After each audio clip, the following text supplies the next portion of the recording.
چودھری صاحب نے ان کو کافی تک مطمئن کیا ہے، اور رضا اشفاق صاحب آج کافی پروگرام میں ان رہے ہیں، انہوں نے بھی آج بہت سی باتیں اچھی جو ہمارے تک پہنچائی ہیں، اور ہماری جو تجویز تھیں وہ بھی انہوں نے سنی ہے۔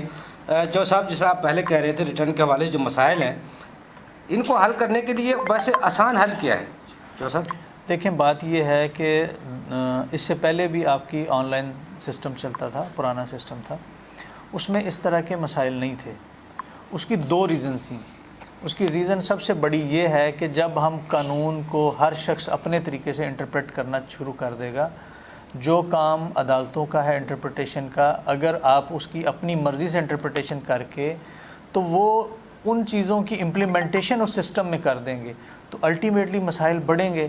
پھر میں نے تو دیکھیں پاکستان ٹیکس بار نے بڑا واضح اس لیٹر میں لکھا ہے کہ آئی ٹی ٹیم جو ہے ایف بی آر کی وہ مکمل طور پر اس دفعہ فیل ہو گئی ہے کہ وہ لوگوں کو ایک آسان، ہیزل فری اور یوزر فرینڈلی جو سسٹم ہے وہ دے سکے۔ ہم نے تو بڑا کلیئر کہا ہے، دیکھیں اس میں ہمیں کوئی دو رائے نہیں ہے، نہ کہ جو بھی لوگ اس ٹیکس کے پروفیشن سے وابستہ ہیں وہ لوگ بڑے کلیئرلی اس بات کو جانتے ہیں کہ اس طرح کے مسائل بھی، اور کہ ریٹرن پہلی تاریخ کو دے کے جولائی کو آج تک لیں۔ موجود ہیں نعمان یحییٰ صاحب، آپ صدر ہیں لاہور ٹیکس بار ایسوسی ایشن کے۔ نعمان یحییٰ صاحب آپ اپنے پروگرام میں سر خوش آمدید کہتے ہیں۔ قمرالزمان چودھری صاحب میرے ساتھ اسٹوڈیو میں موجود ہیں۔ سر یہ انکم ٹیکس گوشوارے پہ کیا کہیں گے؟ اس کی ڈیٹ بڑھنی چاہیے یا نہیں بڑھنی چاہیے، اور ایشو کون سے ہیں جو سمجھتے ہیں حل ہونے چاہیے؟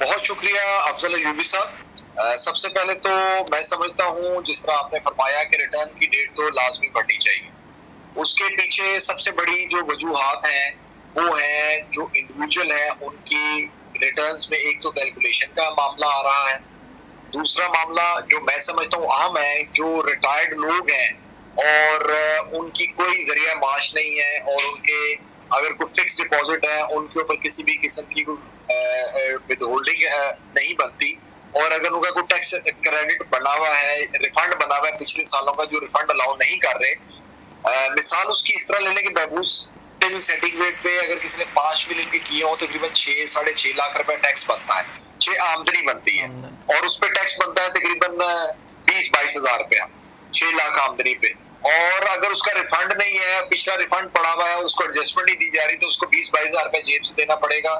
دوسری صورت میں وہ اس کو بڑا ایک سہولت ہے کہ وہ اس کو کر لے۔ اسی طرح نہیں جو بھی ریفنڈ الاؤ نہیں کیا جا رہا، وہ کوئی کاروباری حضرات ہوں یا کوئی سیلڈ پرسن ہو، اس کا کوئی ادائیگی بن رہی ہے تو اس میں جو ہے نا دشواری آ رہی ہے۔ یہ تو اہم چیز ہے کہ ریفنڈ جو ہے نا اس کو الاؤ کیا جائے۔ دوسرا چند جو ہے جب آپ منیمم ٹیکس میں جاتے ہیں تو اس میں کانٹریکٹ کی ریٹ میں اور چینج آ گئی بھی ہے، اور اس میں اگر آپ کا 7% آ رہا ہے اور آپ منیمم ٹیکس میں جب آپ اس کو کیلکولیشن میں جاتے ہیں تو وہاں پہ 7.5% آ رہا ہے، کیلکولیشن ٹھیک نہیں ہو رہی، جس کی وجہ سے ریٹرن بندے کی غلط جائے گی۔ کیلکولیشن کے بہت زیادہ ایشوز ہیں اور ریفنڈ کا بہت اہم ایشو ہے۔ یہ میں سمجھتا ہوں دو اہم چیزیں، اور دوسرا سیلاب میں آپ کا 1/3 حصہ پاکستان کا سیلاب کی لپیٹ میں آفت زدہ قرار دے دیا گیا ہے۔ ایسی صورت میں جو شہروں میں لوگ ہیں وہ اپنے ان علاقوں میں اپنے بھائیوں کی مدد کے لیے بھی نکلے ہوئے ہیں اور لوگ انٹرسٹ بھی نہیں لے رہے۔ 7E بڑا اہم ایشو ہے، کورٹ میں پینڈنگ ہے۔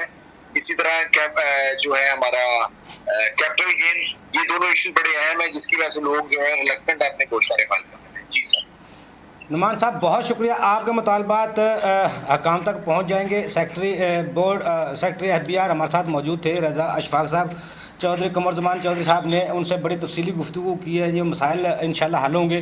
آپ نے جو تجاویز دیے ہیں، مسائل کو اجاگر کیا ہے، جو مطالبات کیے ہیں، یہ بھی انشاءاللہ اللہ کرے انشاءاللہ ایف بی آر اس طرف توجہ دے، اگر کیونکہ یہ انکم ٹیکس گوشوارہ قومی فریضہ ہے اور سب کو ادا کرنا چاہیے، لیکن اس کے لیے ایف بی آر کو بھی اپنی جو کمزوریاں ان کو دور کرنا چاہیے اور جو سسٹم میں خرابیاں ان کو دور کرنا چاہیے۔ ناظرین میرے ساتھ موجود تھے نعمان یحییٰ صاحب، آپ صدر تھے لاہور ٹیکس بار ایسوسی ایشن کے۔